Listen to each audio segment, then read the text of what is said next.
Mimi is in St. Paul listening on KTNF. Hey, Mike. Hi.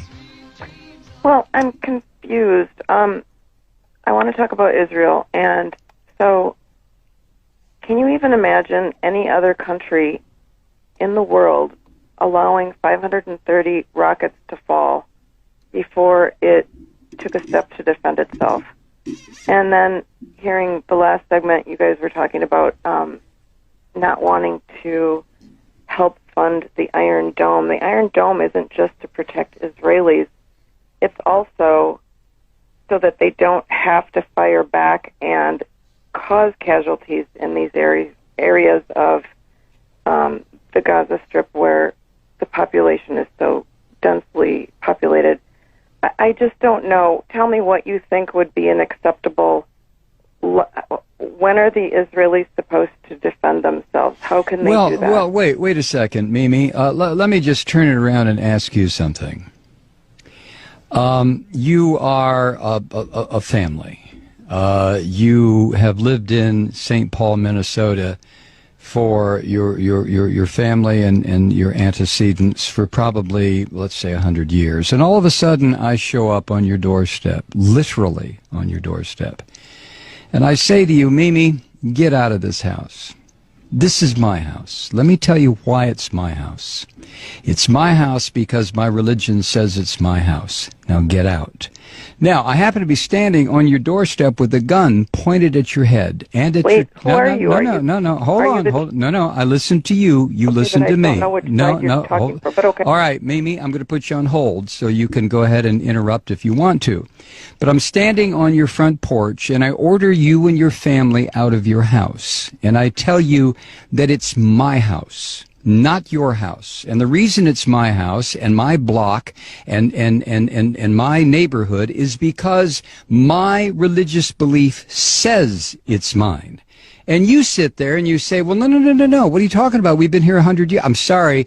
Get out, Mimi. So you leave. And the reason you leave is because you know if you don't, I'm going to blow up your house and probably blow up your family. So you leave and you move down the street.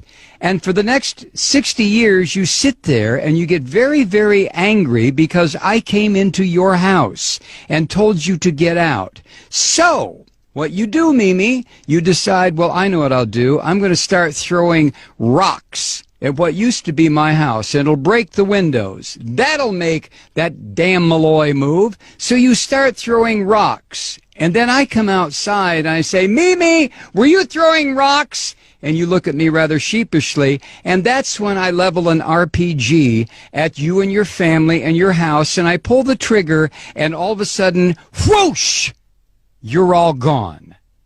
Now, which is the terrorist? You tell me. But tell me on another phone call, Mimi, because I'm not going to get involved in a big discussion about this. Thank you. Wow. When does Israel have a right to defend itself? Well, when do I have a right to defend myself? I came in and took Mimi's house. So if Mimi attacks me, who's going to say, well, Malloy, you have a right to defend yourself because Mimi's attacking you? And somebody else will say, yeah, but you took Mimi's house.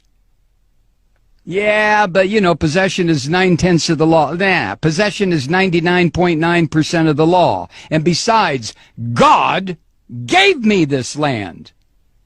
What the hell is Mimi doing on it? All I had to do was come here and remind her, Mimi, get out. God gave this land to me.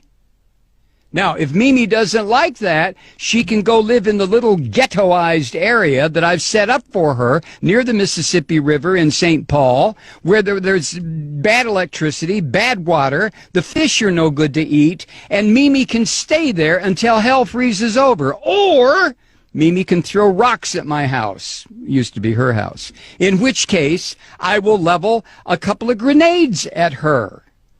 So the question, Mimi, is not, when do I have a right to defend myself? I stole your house. I stole your neighborhood. I stole your friend's house. I stole your friend's house. I stole the corner grocery store. I took it all. When do I have a right to defend myself? You have to be kidding. You have to be kidding. Let me recommend a book for you, Mimi. It was written by Rabbi Meir Kahane. The title is They Must Go. Read it and call me back.